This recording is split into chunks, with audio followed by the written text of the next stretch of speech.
Mr. Modi is sort of the Temu version of Netanyahu. Okay? It's a little poor copy. And we call upon the Indian government to not be inspired by the worst examples possible. We pride ourselves, we in Pakistan pride ourselves that we're the heirs of the Indus Valley civilization. Mohenjo-Daro is a stone throw away from my constituency back home. India also prides itself that they're the heirs of the Indus Valley civilization. So we should act as heirs of the Indus Valley civilization and not as... Can you elaborate about the location of the shot down plane? I mean, to my understanding, it was like in a territory of Pakistan. Because no, they're not in the territory. They weren't. Just we were part of Pakistan. First of all, as far as it took India... One of Pakistan's great strengths throughout this whole conflict was our credibility and our transparency. Our transparency with the media and our transparency with our international partners. And we did shoot down 6 planes. Even the shooting down of those 6 planes was Pakistan showing restraint. Pakistan had 20 Indian planes locked that night. But only 6 planes had released their load on Pakistan when they targeted the civilian infrastructure within Pakistan. And the Pakistani military demonstrated immense restraint when they only targeted those 6 planes. But I think it's very telling that it took India a whole month to admit that it lost those 6 planes. And I think that it goes to show that when one country is telling the truth to its people, the truth to the international community, and the truth to the media, and another country is hiding the truth from its own people, from the international community, and from the media, then it should be obvious to all that who's on the right side of history and who to New York has been and to the UN has been very successful.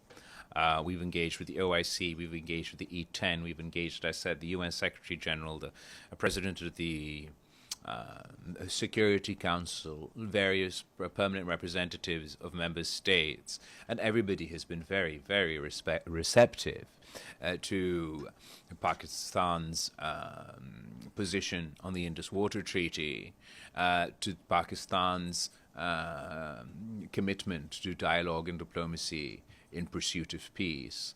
Everybody has been very appreciative for Pakistan's transparency, particularly with our offer, or our Prime Minister's offer, for an investigation into this attack during the conflict. So in that context, I think it's been a very fruitful and beneficial use of our time here in New York. As we go on to DC and to other countries, we have our own brief, and our India counterparts will have their own brief. Ours is a mission of peace, a mission of advocacy for dialogue and diplomacy. I'm not quite sure what the other side is doing. They go around and they show a picture of a man with a beard leading funeral prayers.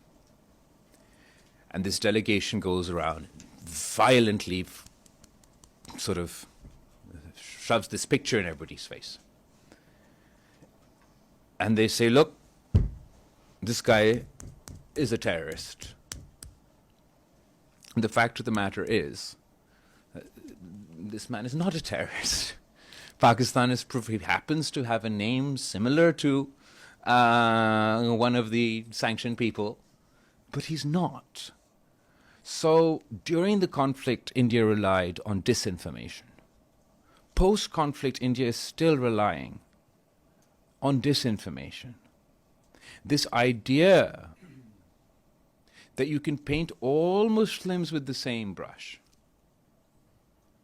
that you can just use the word terrorism, and your own country will be convinced, the international community will be convinced. Maybe that worked in 2001, in 2003, but it doesn't work so well in our context in 2025. I call upon the Indian government to be honest with themselves, to be honest with their people, The fact of the matter is the people of Pakistan and the people of India are less safe today than they were yesterday. And it's my responsibility to keep my people safe. It's their responsibility to keep their people safe. We have not discussed terrorism. When is the last time that Pakistan and India had a conversation about terrorism? We have no intelligence sharing over terrorism. We have no coordination over terrorism. So how are we meant to combat terrorism? It's almost a self-defeating purpose. That you continue to insist you're so passionate about terrorism, but then refuse to work with countries to combat that very menace. Similarly, how is it within the interest of India, within their security interests, within their economic interests, to allow this precedent to be part of their official state policy? Forget about the fact, no, don't forget about the fact, but let's keep to one side that it's a violation of international law, a violation of UN Security Council resolutions. What's the logic? That without any proof, without any evidence, anywhere, if there's a bomb attack in India by anyone, it means you'll send your planes into the air, then you'll shoot missiles over, nuclear-capable missiles over into your neighboring country. Does that bode well for investment in India? Does that mean that their people's lives are more secure? Does it deter terrorists, or does it encourage terrorism? Terrorists want to create confusion. They want to spread fear. The fact that their actions can result in a much broader conflict between two nuclear powers don't serve our interests, don't serve India's interests, but it certainly serves their interests. So there's need for deep introspection within India's society, between the Indian government. Their strategy has not been working. They must recognize that not all Pakistanis are terrorists, no matter what their government says to them. And they'll find it far more efficient, far more effective to work with the government of Pakistan, work with the relative institutions with Pakistan, to combat the joint threat of terrorism. Mr. Ahmed, followed by thank you very much, Ahmed Fathi, ATN News. Which news, sorry? Ahmed Fathi, ATN News. ATN News, thank you. Let me start with a statement you made today, saying that the recent terrorist attack in Kashmir is being used as a political tool to demonize Muslims in India. Sir, I have watched the briefings on both sides, and as far as I recall, there were Muslim Indian military officers who were conducting the briefing on the Indian side. Well, as far as the operation is concerned, you're absolutely right. Okay. The other thing, my main question is a follow-up on my colleague Batul about tariffs and trade Okay, can I just answer your demonizing question Okay, first? sure. Terrorism in general is used by India to demonize Muslims within their territory.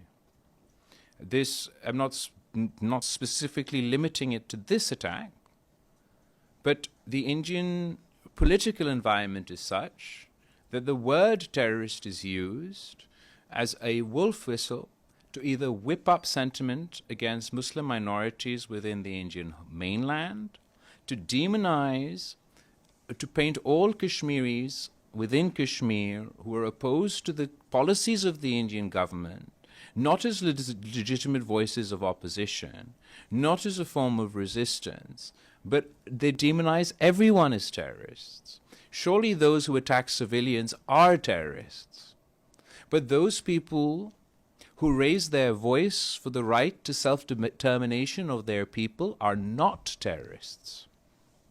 The Indian government has not only demonized Muslims within their own country and minorities within their own country.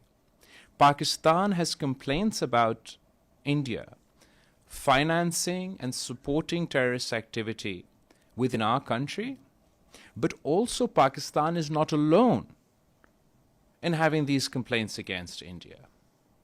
For example, India has been targeting Sikh activists across the world. They've done so within Pakistan, where the Indian government has funded defunct terrorist organizations within Pakistan to conduct assassination of Sikh activists within Pakistan. The Indian government has engaged in similar criminal activity in Canada, where they've targeted Sikh activists in Canada. The Indian government has engaged in similar criminal activity here in the United States. The policy of the RSS or the BJP government to the Muslim minority within India is not something new. It's a known fact. What they do within their own country is up to their own system. When they start implying that all Pakistanis are terrorists as a result of the fact as a result of the actions of a few terrorists,